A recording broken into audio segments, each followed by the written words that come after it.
সল্টলেকের ছবিটা আমরা জানবো। সল্টলেকের একটি বুথ থেকে রয়েছেন আমাদের প্রতিনিধি সাধনা রয়েছেন, সাধনা মিস্ত্রি। সাধনা, এই মুহূর্তে সল্টলেকে যে বুথে তুমি রয়েছো সেখানকার ভোট কেমন চলছে, ভোট গ্রহণ পর্ব কেমন চলছে এবং ভোটাররা কতটা ভোটমুখী, কি ছবি উঠে আসছে? দেখো, একেবারেই সানন্দা।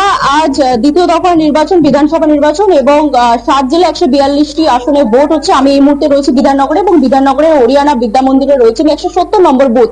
সেখানে ছবিটা তোমাকে প্রথমে একবার দেখাবো যে প্রথম দফা নির্বাচনে যেরকম একটা তীব্র গরম ছিল, সেই গরমকে উপেক্ষা করে সাধারণ মানুষ ভোট দিচ্ছিলেন, এবং এর ক্ষেত্রে কিন্তু দেখা যাচ্ছে দ্বিতীয় দফার নির্বাচনে তীব্র বৃষ্টি এবং সেই বৃষ্টিকে মাথায় করে নিয়ে ভোটারদের লম্বা লাইন। আমি ছবিটাই প্রথমে একবার আমার সহকারীকে দেখাতে বলবো যে ভোটারদের লম্বা লাইন, কিন্তু সকাল থেকেই ভোট দিচ্ছেন ভোটাররা, এবং এই যে বৃষ্টি, সেই বৃষ্টি মাথায় নিয়েই ভোট দিচ্ছেন। এবং যেহেতু আমরা পোলিং এরিয়ার মধ্যে রয়েছি, সেক্ষেত্রে কিন্তু কোন রকম ভোটারদের সঙ্গে, অর্থাৎ যারা লাইনে দাঁড়িয়ে রয়েছেন তাদের সঙ্গে কথা বলা এই মুহূর্তে সম্ভব হয়ে উঠছে না। এবং পাশাপাশি কেন্দ্রীয় বাহিনী রয়েছে, এখানে কেন্দ্রীয় বাহিনীর নিরাপত্তা রয়েছে, এবং অন্যদিকে পুলিশ মোতায়েন করা হয়েছে। পাশাপাশি এই যে নির্বাচন কমিশনের তরফ থেকে যেটা বলে দেওয়া হয়েছিল যে একটা লক্ষণ রেখা প্রত্যেকটা বুথে কিন্তু করা হবে, এবং সেই মতনই যেটা দেখা যাচ্ছে যে হরিয়ানা বিদ্যা মন্দির 170 নম্বর বুথ বিধাননগরে, সেখানেও কিন্তু লক্ষণ রেখা তৈরি করে দেওয়া হয়েছে।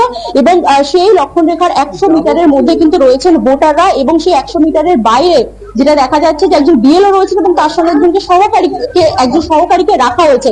তারা কিন্তু যেসব ভোটাররা আসছেন তাদের থেকে সমস্ত যেসব নথি, সেই নথি সমস্ত কিছু যাচাই করছে, এবং তারপরেই তাদেরকে ভোট কেন্দ্রে ঢোকার অনুমতি দেওয়া হচ্ছে।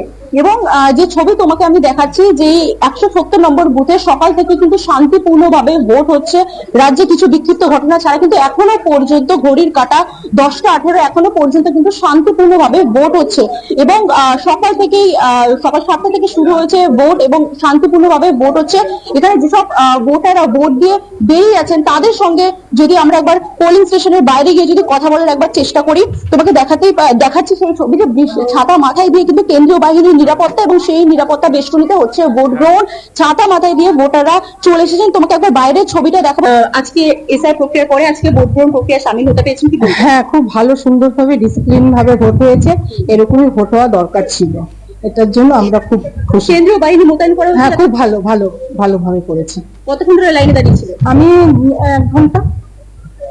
1 ঘন্টা লাইনে দাঁড়িয়েছি, কেন ভেরিফাই হয়েছে, এখানটার সামনে ভেরিফাই হয়েছে, তারপরে ওখানে বেশি ভিড় নেই। আচ্ছা, ওখানে তাড়াতাড়ি, এইখানটাতে ভিড়টা বেশি, গ্যাদারিংটা হয়েছে। একেবারেই।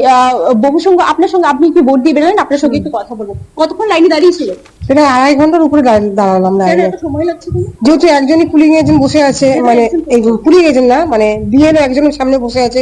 উনি যতক্ষণ না মাঠটা করছে ততক্ষণ ভেতরে কাউকে ঢুকাচ্ছে না। আচ্ছা, আর ভেতরে কাজ কেমন চলছে? ভেতরে ভালো, মোটামুটি চলছে। ভেতরটা পুরো ফাঁকাই আছে, সামনে বিএলওটা বসে আছে ওইখানটাতেই। প্রায় 10:30 বাজতে যায়। সাধনা, আপাতত ধন্যবাদ। আমরা সল্টলেকের একটি বুথের ছবি আপনাদেরকে তুলে ধরলাম, সেখানে শান্তিপূর্ণভাবে ভোট প্রক্রিয়া চলছে। আপনাদের এবার দেখাবো বিধাননগরের বিজেপি প্রার্থী শারদ মুখোপাধ্যায়, তিনি কি বলছেন। भी साथ दे दिया हम लोगों का, ये गर्मी गया, ठंडा आ गया, और पूरा पश्चिम बंगाल में जो गर्मी का माहौल था, बेहाल अवस्था था, उसको हम लोग ठंडा कर देंगे। काली माता का आशीर्वाद है। अरेंजमेंट बहुत बढ़िया। हम तो बोलेंगे गृह मंत्री जी को, प्रधानमंत्री जी को, ऐसे अगर वोट का माहौल बनाते हर बार, तो हर बार मतदाता को कोई परेशानी नहीं होती। कोई धमकी हुमकी अभी है नहीं, कोई इंटिमिडेशन है नहीं, कोई थ्रेट कल्चर है नहीं। इसीलिए हमको 100 कोटि प्रणाम दे रहे हैं अमित शाह जी को, गृह मंत्री, प्रधानमंत्री जी को, नरेंद्र मोदी जी। ऐसे ही वोट हर प्रदेश में, हर राज्य में होना चाहिए। 95, 95